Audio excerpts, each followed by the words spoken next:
right, now we're looking at line graphs. Line graphs have variables on both axes, showing continuous numeric data. They go off in that direction, they go off in that direction. A line graph consists of a series of points, that are joined by straight line segments. If time is one of the things you're measuring, time goes on the horizontal, flat like the horizon. Time goes on the horizontal axis, and whatever else you're measuring that against goes on the vertical axis. A common type of line graph is a travel graph. So, how long did it take someone to go a certain distance? Distance in this one is shown on the vertical axis, top to bottom, and the slope of the line indicates the rate at which the distance is changing, or the speed. So if we have a look at this, this is each hour. The first hour is from 0 to 1, the second hour is from 1 to 2, the third hour is from 2 to 3, and so on. So if we look, we start at 0. The first point here, no time has passed, no distance has passed. At 1 hour, we can see that that line has jumped up to 30 kilometers. That's what we're dealing with. So in the first hour, this cyclist traveled 30 kilometers, or we could say 30 kilometers per hour.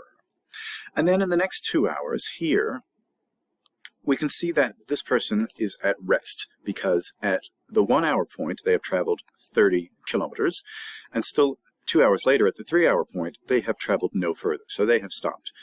And then we continue from hour 3 to hour 6. How far have we gone? Well, we started at 30, and we ended up at 60. So we traveled a total of 30 more kilometers, but we did that in 3 hours. So dividing that into 3, in 1 hour, we went 10 kilometers. So that's 10 kilometers per hour. You can even see it here. We go, in this hour slot, between 3 and 4, we're going from 30 to 40. So that's 10 kilometers. The next one is the same, 10 kilometers, 10 kilometers, when you map it out like that. So let's have a go at something here. Let's make a line graph of the temperature in a room, and it's noted at hourly intervals. So at 9 a.m., it's 10 degrees Celsius. At 10 a.m., it's different. So we're going to plot that out on our line graph and present the results there. So use your graph to estimate the room temperature at 12:30. All right, let's do it. Let me get out my ruler. Okay, so along the, let's see, I'll get my ruler out here. And I'll just clarify this edge here. Oh, my ruler's slipping around on my screen. That goes that way, and that's going to be time. So we're going to label that time, and we start at 9 a.m. So give ourselves a little bit of room. 9 a.m., 10 a.m., 11 a.m., 12 a.m., 1 p.m. We don't need any more than that, so we'll stop there. And the vertical axis, once again, using my ruler, doing my real best, that's going to represent the temperature. I'm just going to write temp to save us some time. From 0, let's go up in, say, 5s.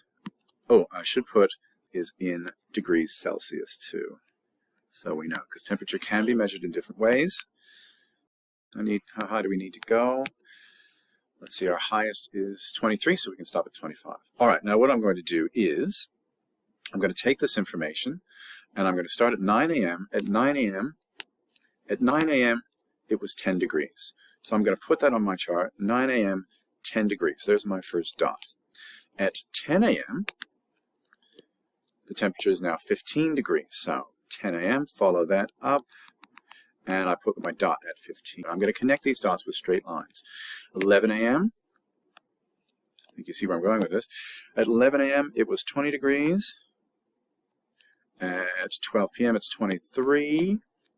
So that's going to go, not quite 25, so sort of we're going to make a guess in there, somewhere between 20 and 25, closer to 25. And the same thing at 1 p.m., we're making a guess of 18, so that's just a little bit below 20. So because we're guessing at this point, we're only going to get at sort of an estimated amount. But what are we doing? This is called, we're looking for the room temperature at a certain time. I would write out temperature in full, but I'm saving time, and I'm using my ruler now to connect each of these dots together with a straight line. Whoop, ruler slipped there a little bit, and there we go. Get in there. Use your graph to estimate the room temperature at 12:30. Well, at 12, it was 23, and at 1, it was 18. So we're looking at right in between here at 12:30. So this to me looks to be about 20, maybe 21 degrees. So because we can't be sure, we'll say about 20 degrees Celsius. This time on the travel chart, we're going to try and figure out how far the distance traveled by this cyclist over 5 hours. How far did she travel in total? We look all the way to the end and we can see that she traveled 30 kilometers because that is the highest point. And we got to check and make sure that we started at 0, because not necessarily starting at 0 for all of these charts, but of course distance you'd like to think so. How far did she travel in the first hour? Here's the first hour. That takes us to 15 kilometers. What happened in the second hour? Well, that second hour between 1 and 2, she was at 15, she stayed at 15, so she was at rest. Maybe she was having lunch. When did the cyclist travel the fastest? This here we want to look for the steepest line, because the steepest line will show us the most progress in the shorter time. So in the first hour, she went 15 kilometers, but then it took her 3 hours to go another 15 kilometers. And again, you can see she went 5 kilometers there from 15 to 20, and that's in the third hour. And then another 5 there and another 5 there. So this was the quickest. So that would be the first hour. That's his hour. And in the fifth hour, how far did she travel? We just answered that question, actually. The fifth hour is between 4 and 5, and we can see that she traveled 5 kilometers.